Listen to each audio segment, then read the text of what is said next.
আচ্ছা, পাকিস্তানি ড্রেস বাংলাতে লেখা থাকে নাকি? এই যে সাদা বা বাংলাতে লেখা আছে। আমাদের আশেপাশের মার্কেটে আমাদের পাকিস্তানি মাল কপি করে, উনি ওই কপি নিতে পারে, কিন্তু আমি কপি বিক্রি করিনি উনাকে। এটা যদি আমাকে না, তাহলে আপনি যেখানে ক্যাশ নিয়ে যান মেমো, আমি বলতে পারবো। এইগুলো ক্যাশ মেমো ওনাকে দিয়েছেন কেন স্যার বলেন? এখানে আমার রং হয়েছে, এটা মানি, কিন্তু স্যার আমি কপি মাল বিক্রি করি না। আমার দোকানে এক পিস কপি আমি এবং এনার কপি কাছ বিক্রি থেকে করি না। কিনেছেন, এই যে এই সাদা লেখা আছে স্যার এখানে। উনি আমার থেকে নিচে পাকিস্তানিরা, উনি তো যেটা দেখেছে ওইটা নেয় নাই স্যার, ওইটা নেয় নাই, যেটা আপনি টিভিতে দেখছি ওইটা আমাদের নেয় নাই স্যার। I can challenge. আপনি কাপড় বিক্রি করেন পাকিস্তানি থ্রি পিস বিক্রি করি, শুধু পাকিস্তানি, শুধু পাকিস্তানি, অন্য কিছু বিক্রি করেন না? যা বিক্রি করেন সবগুলো সব পাকিস্তানি, পাকিস্তানি, যা আছে সবগুলো পাকিস্তানি। পাকিস্তানি, জি জি। পাকিস্তানি আপনি নিজে নিয়ে আসেন না কোথা থেকে কিনে? আমি হলো ইম্পোর্টার। ইম্পোর্টার, কি মানে আমাদের ওখান থেকে পাকিস্তানে দেয়, আর এখানে ইম্পোর্টার আছে, ওনার কাছ থেকে আমরা নিই। 1 জানুয়ারি থেকে এ পর্যন্ত যত ক্যাশ মেমো আছে সবগুলো আমরা একটু দেখবো। 1 জানুয়ারি থেকে যা ক্যাশ মেমো আছে, হুম, তাহলে স্যার আমাকে সময় দিতে হবে। এখানে আছেন আপনার? এখানে নেই কোথায় আছে? এটা স্যার আমরা কি করি, অনেক সময় ক্যাশ মেমো মনে করেন ওই যে মিলানের জন্য বা স্টক করার জন্য, হ্যাঁ, এটা আমরা নিয়ে যাই আমাদের বাসায়। বাসায় নিয়ে যান? জি স্যার। তো বাসায় রাখেন কেন? আসলে স্যার ওই যে মানে ঈদের টাইমে নিয়ে গেছি তো, অনেক সময় মিলানের জন্য আর কি মিলেন? যে স্টক মিলানের জন্য বা করার জন্য। রেজিস্টার মেনটেন করেন? রেজিস্টার একটু দেখান তো দেখি, কার কাছ থেকে নিয়েছেন, কতটা বিক্রি করছেন, কার কাছে, সেই তথ্য আমি একটু নিতে চাই। ওগুলি তো স্যার রাখি না। কেন রাখবেন না? আপনার রেজিস্টার থাকবে না? না স্যার, ওইগুলি কেন রাখি থাকবে না? আসে।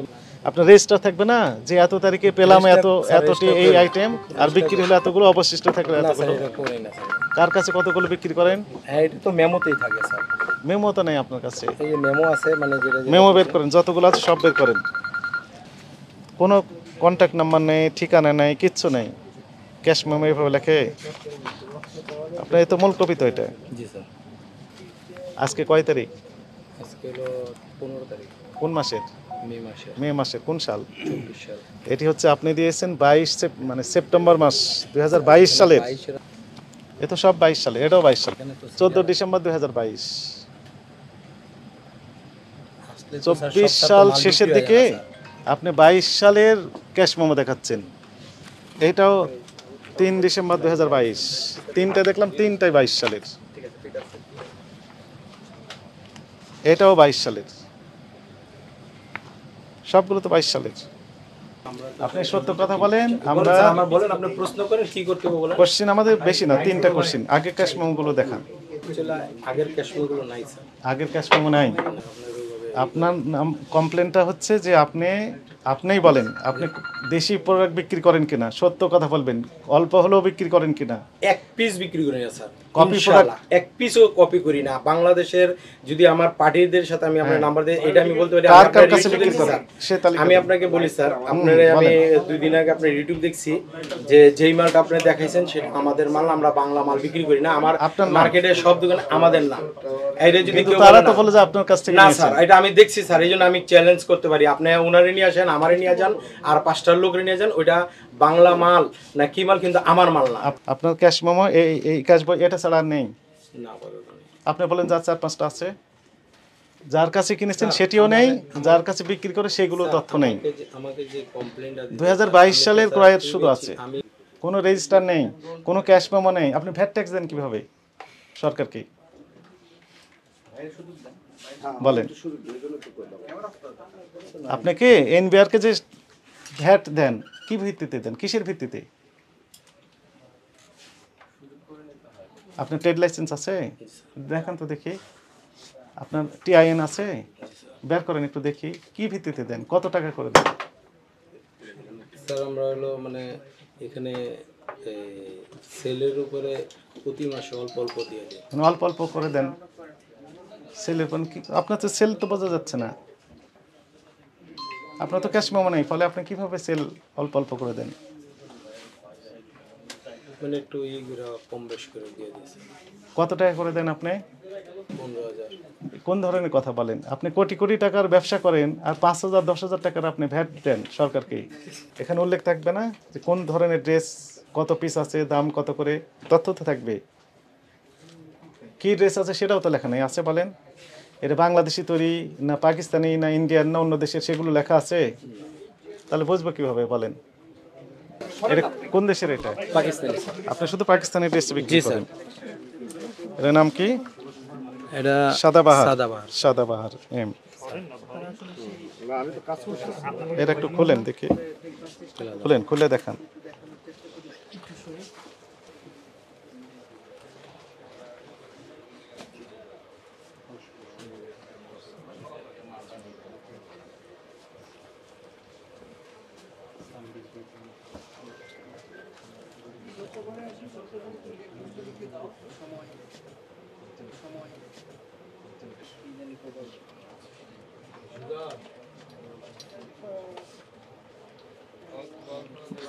আচ্ছা, পাকিস্তানি ড্রেস বাংলাতে লেখা থাকে নাকি? এই যে সাদাবা বাংলাতে লেখা আছে। আর একটা দেখান তো দেখি, অন্যটা।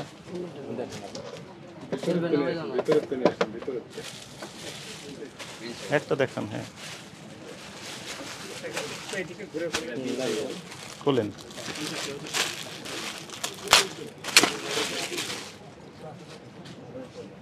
আচ্ছা, নিচের অংশটাও আমি একটু দেখবো।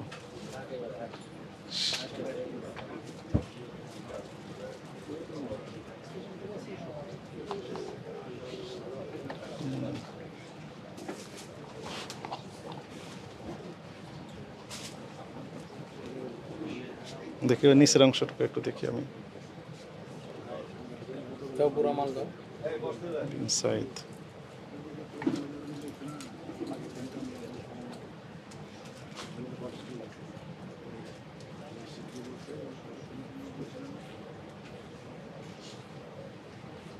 যেহেতু তার সকল প্রকার কার্যক্রম প্রশ্নবিদ্ধ, আপনারাই বলেন জি, এখানে যা প্রস্তুত পেলাম তাতে প্রশ্নবিদ্ধ। এই জন্য আমাদের রায়টা হচ্ছে যে আপনার এই প্রতিষ্ঠানের সকল প্রকার কার্যক্রম জনস্বার্থে পরবর্তী নির্দেশ না দেওয়া পর্যন্ত বন্ধ রাখতে হবে। জাতীয় ভোক্তা অধিকার সনদ অধিদপ্তরের মহাপরিচালক মহোদয়ের নির্দেশনায় আজকের এই বিশেষ অভিযানটি পরিচালনা করা হলো। আপনারা অবগত আছেন যে একজন অভিযোগকারীর অভিযোগের প্রেক্ষিতে, অর্থাৎ পাকিস্তানি ড্রেস বলে লোকাল ড্রেস যে বিক্রি করা হয়েছে, এই অভিযোগের প্রেক্ষিতে সানভিজ বাই তনি নামের যে প্রতিষ্ঠানটি রয়েছে গুলশান পুলিশ প্লাজায়, সেখানে গত পরশু অভিযান পরিচালনা করা হয়। তো সেখানে অভিযান পরিচালনা করার পর ওই প্রতিষ্ঠানের ম্যানেজার এবং অ্যাসিস্ট্যান্ট ম্যানেজার সাহেব সহ অন্যান্য যিনারা ছিলেন, এই ড্রেস যে পাকিস্তানের তা সপক্ষে কোনো রকমের কাগজপত্র দেখাতে পারে নাই। এর প্রেক্ষিতে ওই প্রতিষ্ঠানটি জনস্বার্থে পরবর্তী নির্দেশ না দেওয়া পর্যন্ত সাময়িকভাবে বন্ধ রাখার ঘোষণা দেওয়া হয়। এর প্রেক্ষিতে পরের দিন অর্থাৎ গতকাল ওই প্রতিষ্ঠানের স্বত্বাধিকারী আমাদের অধিদপ্তরে উপস্থিত হয়ে ব্যাখ্যা প্রদান করেন এবং তিনি জানান যে এই ড্রেসটি আজকের যে প্রতিষ্ঠানে আমরা অভিযানে এসেছি, এই প্রতিষ্ঠান নামটি হচ্ছে লাখানি কালেকশন, এই প্রতিষ্ঠান থেকে ক্রয় করেছেন। তো তাহলে সেই ক্ষেত্রে আমাদের এখন দায়িত্ব এসে দাঁড়ালো যে আসলে এই লাখানি কালেকশন সেই ড্রেসটি বিক্রি করেছে কিনা, আর যদি বিক্রি করে থাকে তাহলে কোথা থেকে কালেকশন করেছেন অর্থাৎ ক্রয় করেছেন, সেটি আসলে পাকিস্তানি কিনা। এই তদন্ত করার জন্যই মূলত মহাপরিচালক মহোদয় আমাদের এই টিমকে আজকে পাঠিয়েছেন। এখানে এসে আমরা যে তদন্ত করে যেটি পেলাম সেটি হচ্ছে যে এই প্রতিষ্ঠানের যিনি স্বত্বাধিকারী আমার ডান পাশেই রয়েছেন, ইনি এই ড্রেসগুলো যেখান থেকে ক্রয় করেছেন সেই ক্রয়ের ক্যাশ মেমো স্পষ্ট দেখাতে পারছেন না, এবং উনি যে বিক্রি করেন যাদের কাছে, কাস্টমারের কাছে উনি হোলসেল করেন, তো সেক্ষেত্রে বিক্রির যে ক্যাশ মেমো থাকা কথা ছিল পাকা ক্যাশ মেমো, সেগুলো উনি দেখাতে পারছেন না। একই সাথে কিছু কিছু ব্ল্যাঙ্ক ক্যাশ মেমো আমরা পেয়েছি, মানে ব্ল্যাঙ্ক না অর্থাৎ পুরাতন ক্যাশ মেমো আমরা কিছু কালেকশন করেছি, সেখানে এই প্রতিষ্ঠানের নাম ঠিকানা স্পষ্ট কিছুই লেখা নেই, ইভেন কন্ট্যাক্ট নাম্বারও নেই। এই সবগুলো সন্দেহজনক কার্যক্রম। একই সাথে এই প্রতিষ্ঠানের যে স্বত্বাধিকারী ইনি দাবি করছেন যে সানভিজ বাই তনি যে দাবি করেছিল যে পাকিস্তানি ড্রেস যেটি তিনি বিক্রি করেছেন, সেই ড্রেস এই প্রতিষ্ঠান থেকে ক্রয় করেছেন মর্মে যে ডিক্লারেশন দিয়েছিলেন, এই প্রতিষ্ঠানের মালিক সেটি টোটালি অস্বীকার করলেন এবং উনি লিখিত স্টেটমেন্ট দিলেন যে না, এই যে ড্রেস নিয়ে প্রশ্ন উঠেছে সেই ড্রেসটি উনি সানভিজ বাই তানির কাছে বিক্রি করেননি, ওনার প্যাডে লিখিত দিয়েছেন। তাহলে এখানে অনেক কোশ্চিন আমাদের কাছে দেখা দিল। এই বিষয়গুলো যেহেতু সন্দেহজনক থেকেই গেল, আর এনার কার্যক্রমও অনেকটা সন্দেহজনক, সব কিছু মিলে এই প্রতিষ্ঠানের সকল প্রকার কার্যক্রম জনস্বার্থে পরবর্তী নির্দেশ না দেওয়া পর্যন্ত বন্ধ রাখার ঘোষণা দেওয়া হলো।